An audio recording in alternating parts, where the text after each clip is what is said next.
The Navy SEAL dies twice but keeps fighting for 6 hours alone. Heart stopped 4 minutes, came back.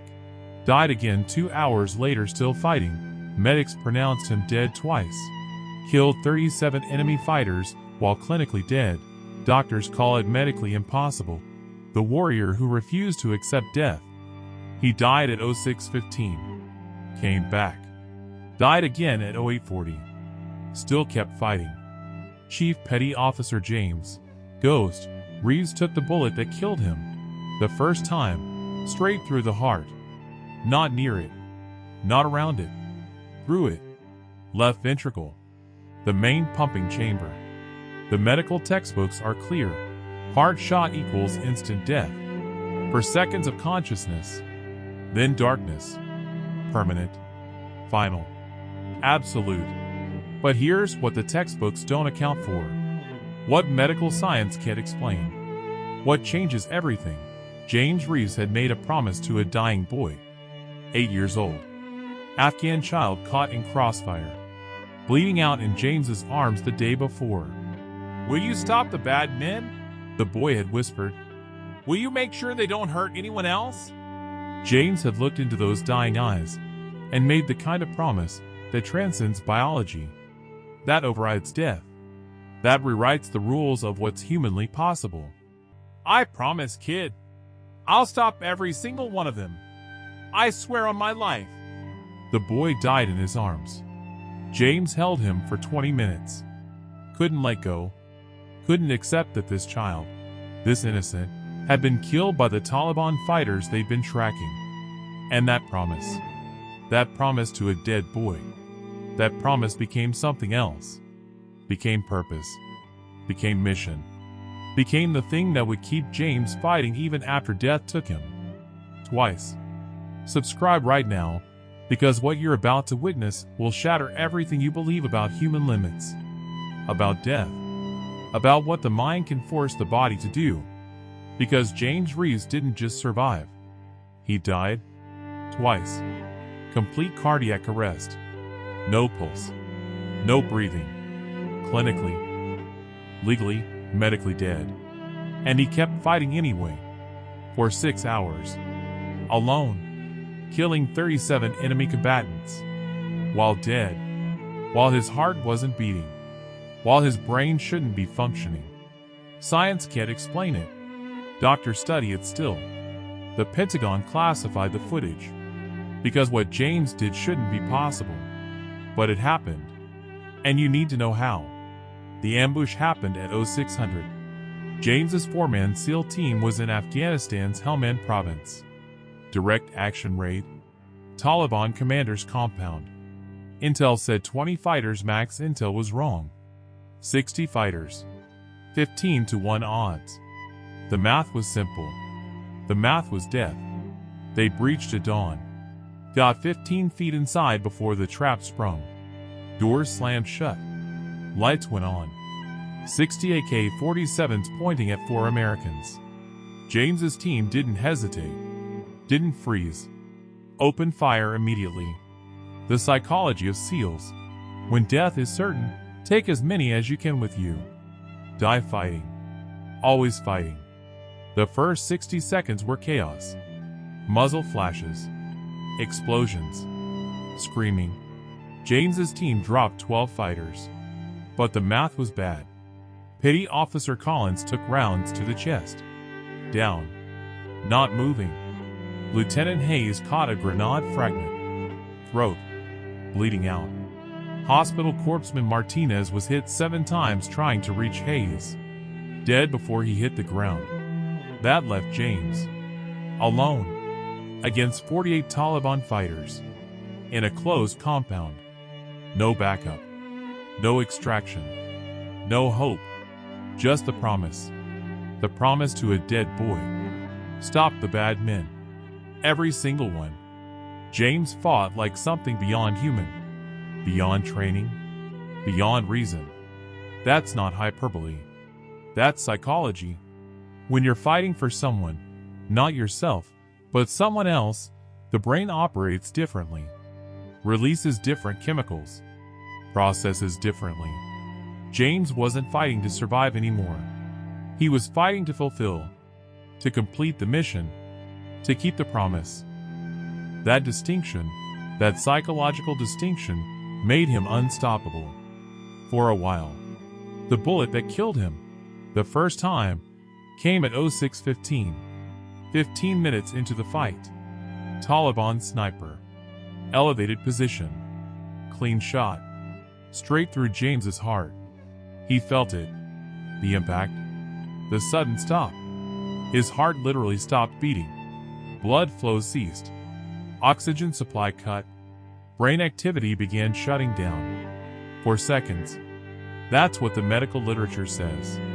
For seconds of consciousness after the heart stops. Then nothing. Forever. But James's brain didn't follow the literature. Didn't follow the rules. Because his subconscious mind was still locked on the promise. Still focused on the mission. Still demanding, stop the bad men.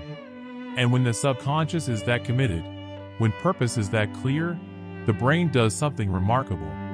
Something that neuroscience is only beginning to understand. It overrides shutdown. It forces neurons to fire without oxygen. It keeps consciousness active through sheer will. Not for long. Can't sustain it. But for moments. Critical moments. James didn't fall when his heart stopped. Should have collapsed immediately. Should have dropped like a puppet with cut strings. Didn't. His brain kept sending signals. Kept moving his body. Kept firing his weapon. Even though his heart wasn't pumping. Even though blood wasn't flowing.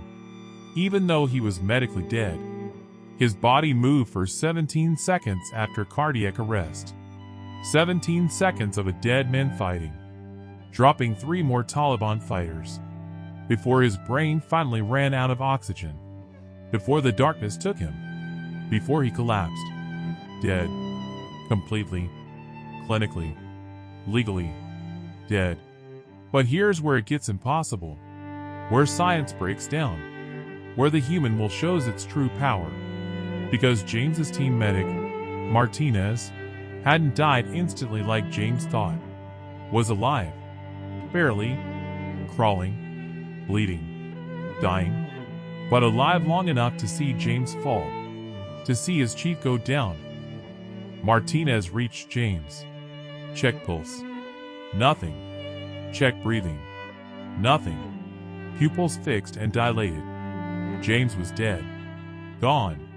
But Martinez started CPR anyway. Because that's what you do. You don't give up on brothers. Even when they're dead. Especially when they're dead. Martinez did compressions. 1 minute. 2. His own strength fading. His own wounds bleeding. His own death approaching. But he kept pushing on James's chest. Kept forcing blood through dead vessels. Kept trying to restart a destroyed heart. And at minute 3, 3 minutes of CPR, James gasped. His eyes opened. His heart started. On its own. No defibrillator. No drugs. Just started. Boom. Boom. Boom. Irregular. Weak. But beating. James was alive. Impossible. Medically impossible. But alive. Martinez stared. Chief, you were dead. No pulse for 3 minutes. How are you? James cut him off. Saw Martinez's wounds. Knew Martinez was dying. Knew there were still 45 Taliban fighters in the compound. Knew the mission wasn't complete.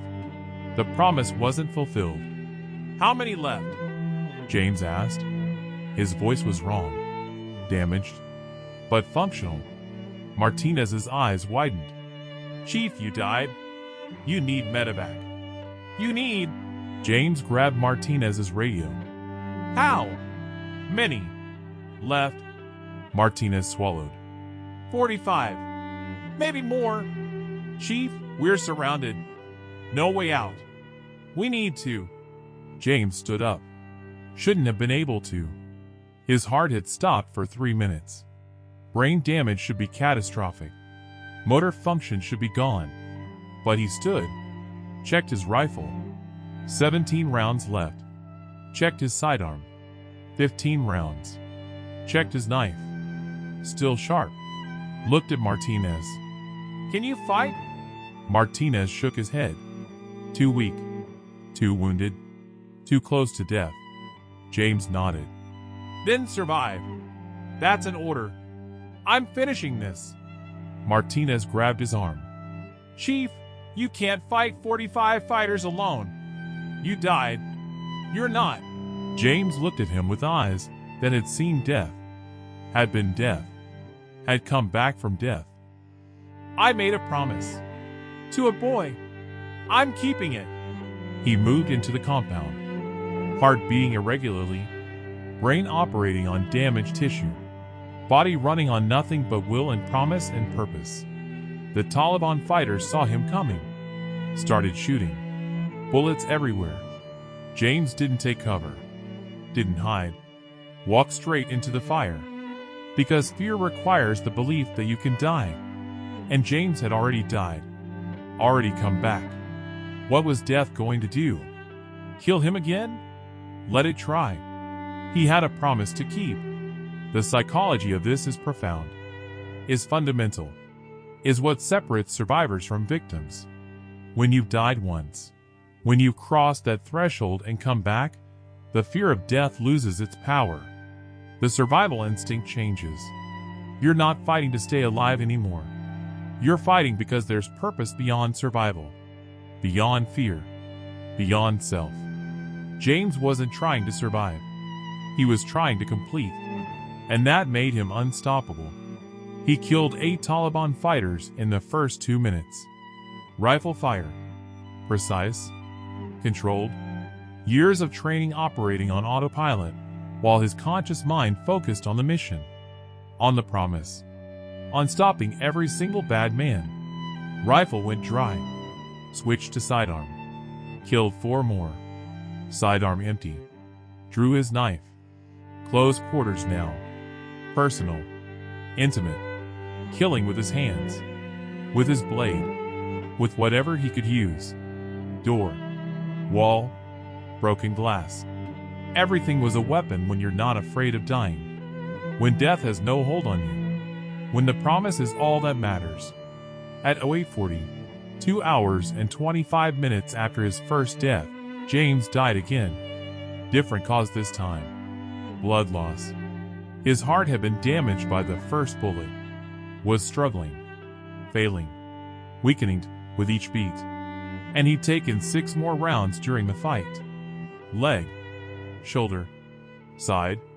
Stomach. Arm. Back. Too much damage. Too much trauma. Too much blood loss. His heart gave out. Just stopped. Again. Second cardiac arrest. Second death. 2 hours and 25 minutes after coming back the first time. He was in a hallway. 3 Taliban fighters closing in. His heart stopped. His vision went dark. His body started to fall. And here's what happened next. What shouldn't be possible. What doctors still argue about. What the Pentagon studied for years. James's body didn't fall. Stayed upright. Kept moving. Kept fighting. For 40 seconds. 40 seconds of a dead man's body moving. Attacking. Killing. All 3 Taliban fighters died to a corpse. To a dead man who refused to stop. Who refused to accept death. Who refused to break his promise. Then James collapsed. Second time. Dead. Again. Completely. His brain had no oxygen this time. His body had no blood. His heart had no strength. He was gone. Finished. The promise would be broken. The mission would fail. The bad men would win. But Martinez, somehow still alive, somehow still conscious, somehow still there, saw James fall. Knew what happened. Started crawling toward him. 3rd time doing CPR today. On a man who'd already died twice. Martinez reached James. Started compressions. His own strength almost gone. His own death minutes away. but he pushed on James's chest. 1 minute. 2, 3, 4, 5. At minute 6, James's heart started again. Second resurrection. Second impossible return from death. His eyes opened. Saw Martinez dying above him. Doing CPR with his last strength. Sacrificing his last moments to bring back his chief. James grabbed Martinez's hand. Thank you, brother. Now rest. I'll finish this. Martinez collapsed beside him. Dying. Smiling. Get them all, Chief. Every single one. James nodded. Every single one. I promise. He stood up. Third time today. Heart barely beating. Brain damaged by oxygen deprivation. Body destroyed by wounds and trauma. But the promise still alive. Still burning. Still demanding fulfillment. 21 Taliban fighters left. James had 4 rounds in a pistol he picked up. His knife. His hands. His will. And his promise. That's all he needed. The next 3 hours were something beyond human comprehension. Beyond military capability. Beyond biological possibility. James Reeves, dead twice, resurrected twice, moved through that compound like death incarnate. Like vengeance made flesh. Like a promise that couldn't be broken. He killed the remaining 21 fighters. Not quickly. Not efficiently. Slowly. Methodically. Making sure each one knew why they were dying. For the boy. He whispered to each one. For the innocent. For the promise. Some he shot. Some he stabbed. Some he killed with his bare hands. All of them died to a man who died twice and refused to stay dead. At 1200, 6 hours after the ambush started, James killed the last Taliban fighter. The compound was silent. 60 enemy combatants dead. James's entire team dead except Martinez, who was barely hanging on. And James standing in the center of it all. Blood everywhere. His blood. Their blood. All of it mixing on the floor. His heart was failing again. Third time. He could feel it. Feel the irregular beats. Feel the weakness. Feel death approaching for the third time. But the promise was kept. All the bad men were stopped. Every single one. Like he'd sworn to the dying boy. James limped back to Martinez. Found him barely breathing. Did you get them? Martinez whispered. Did you stop them all? James nodded. Everyone. The promise is kept. Martinez smiled. Good. That's good. Then closed his eyes. Died. Peacefully. Mission complete. Promise fulfilled. James was alone now. Last man standing. Last man alive. Except he wasn't really alive. Not by medical standards. His heart was failing. Third cardiac arrest imminent. His brain was barely functioning. His body was running on fumes. On vapor. On nothing but the residual momentum of purpose fulfilled. He activated his emergency beacon. Then collapsed. Third and final time. His heart stopped. Third death. But this time, he didn't come back. Couldn't come back. The promise was kept. The mission was complete. There was no reason to return. So he didn't. The QRF, Quick Reaction Force, arrived 20 minutes later. Found James. Dead. Cold. No pulse. No breathing. No signs of life. Found Martinez. Dead beside him. Found the rest of the team. All dead. Found 60 dead Taliban fighters throughout the compound. Killed by 4 SEALs. Mostly killed by 1 SEAL. A SEAL who died 3 times. Come back twice. Fought for 6 hours. Alone. Against 60. And 1. The medic who found James checked for pulse. Nothing. Checked pupils. Fixed and dilated. Checked for any sign of life. None. He's gone, the medic said. Started to move on to check others. But the team leader stopped him. Do CPR anyway. The medic looked at him. Sir, he's been dead for at least 30 minutes. Brain death is. The team leader cut him off. That's Chief Reeves. Ghost. You've heard the stories. He doesn't die easy. Do CPR. The medic started compressions. More from respect than hope. From duty than belief. 1 minute. 2. 5. 10. Nothing. The medic looked up. Sir, he's gone. There's nothing. James gasped. His heart started. Third resurrection. Third impossible return from death. His eyes opened. Looked at the medic. Martinez? The medic stared. Couldn't speak. Couldn't process. James grabbed his vest. Martinez. Is he? The medic shook his head. Gone, Chief. I'm sorry. He's gone. James closed his eyes. He saved me. Twice. He brought me back. Twice. He's the reason the promise was kept. Tears ran down his face. Exsanguination and heart failure. 6 minutes cardiac arrest. Impossible survival. Third death. Complete system shutdown. 30+ minutes cardiac arrest. Impossible survival. He should have massive brain damage. Neurologist said. Should be vegetative.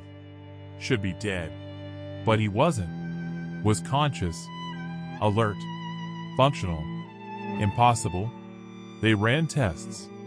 Brain scans. Cardiac workups. Psychological evaluations. Looking for explanations. Finding none. James's heart was destroyed. Multiple holes. Scarred tissue. Shouldn't be beating. But was. His brain showed damage from oxygen deprivation. Should be non-functional. But wasn't. His body was broken. Should be dying. But lived. What kept you alive? The doctors asked. What made you come back 3 times? What drove you to keep fighting after dying? James told them about the boy. About the promise. About the mission. About purpose being stronger than death. About will overriding biology. About love for innocence defeating fear of death. I made a promise to a dying child. To stop the bad men. All of them. I couldn't die until that promise was kept. My body knew it. My mind knew it. Death knew it. So I came back. Twice. Because promises matter more than death. Purpose matters more than survival. Love matters more than fear. 3 months later, James Reeves was medically retired. Too much damage. Too much trauma. Too much death. His body was held together by scar tissue and stubbornness. His heart was a patchwork of repairs. His brain had rewired itself around dead tissue. He would never operate again. Never deploy again. Never serve on a SEAL team again. But he was alive. Impossibly. Miraculously. Alive. He went back to Afghanistan. Civilian contractor. Working with orphanages. With children who'd lost families to war. To Taliban. To violence. He told them stories. About heroes. About promises. About never giving up. About fighting for what matters. About love being stronger than death. The children loved him. Called him the man who came back. The man who wouldn't die. The man who kept his promise. One day, an 8-year-old girl asked him, "Is it true you died and came back?" James nodded. 3 times. Died 3 times. Came back twice on my own. Once with help. The girl's eyes went wide. Why did you come back? Wasn't heaven nice? James thought about that. About the darkness. About the peace of death. About how easy it would be to stay dead. Heaven was peaceful, he said. But I had a promise to keep. To another child like you. I promised to stop the bad men. And I couldn't do that if I stayed dead. So I came back. The girl thought about this. Did you stop them? All of them? James nodded. Every single one. 60 bad men. All stopped. The promise was kept. The girl smiled. Good. Thank you for keeping your promise. James felt something break and heal simultaneously in his chest. The thank you he'd never gotten from the boy. The completion he'd been seeking. The closure. You're welcome, he whispered. You're welcome. 10 years later, James spoke at the Naval Special Warfare Command, training new SEALs, teaching them about purpose, about promises, about what matters. You'll face death, he told them. Probably multiple times. And some of you will die. That's the reality of this job. But before you die, before death takes you, ask yourself, what's my purpose? What's my promise? What am I fighting for? Because if your answer is just survival or self, you'll die afraid. You'll die incomplete. You'll die with regrets. He paused. Let them absorb it. But if your answer is purpose, if it's a promise, if it's love for someone other than yourself, then death loses its power. Then you can fight beyond fear, beyond pain, beyond even death itself. I died 3 times in one day. Came back twice because my promise wasn't fulfilled. Came back the 3rd time because medicine and brothers and luck. But those first 2 times? That was will. That was purpose. That was a promise to a dying boy being stronger than death itself. The SEALs listened, silent, reverent, understanding. Find your promise, James continued. Find what matters more to you than your own life. What you die for. What you come back from death for. And when you find it, hold on to it. Let it guide you. Let it strengthen you. Let it give you the courage to do the impossible. Because I did the impossible. Fought for 6 hours after dying. Twice. Killed 60 enemy fighters. Alone. While clinically dead. And I did it because I made a promise to a child. And that promise mattered more than death. More than fear. More than anything. 20 years after that day, James Reeves died for the 4th and final time. Peacefully. In his sleep. At home. Surrounded by family. By the children he'd worked with in Afghanistan. By the SEALs he'd trained. By the people whose lives he'd touched. His heart, that impossible heart that had stopped 3 times and restarted twice, simply stopped. Gently. Quietly. Completing its journey. He was 62 years old. Had lived 20 years past what should have been possible. Had loved and served and fulfilled his purpose. At his funeral, the same 8-year-old girl, now 28, a doctor, spoke. James Reeves died 4 times. Came back 3 times. The 4th time he stayed dead. Not because he couldn't come back, but because he kept all his promises.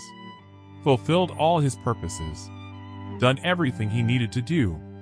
He taught me that death isn't the end of purpose. That promises transcend biology. That love defeats death.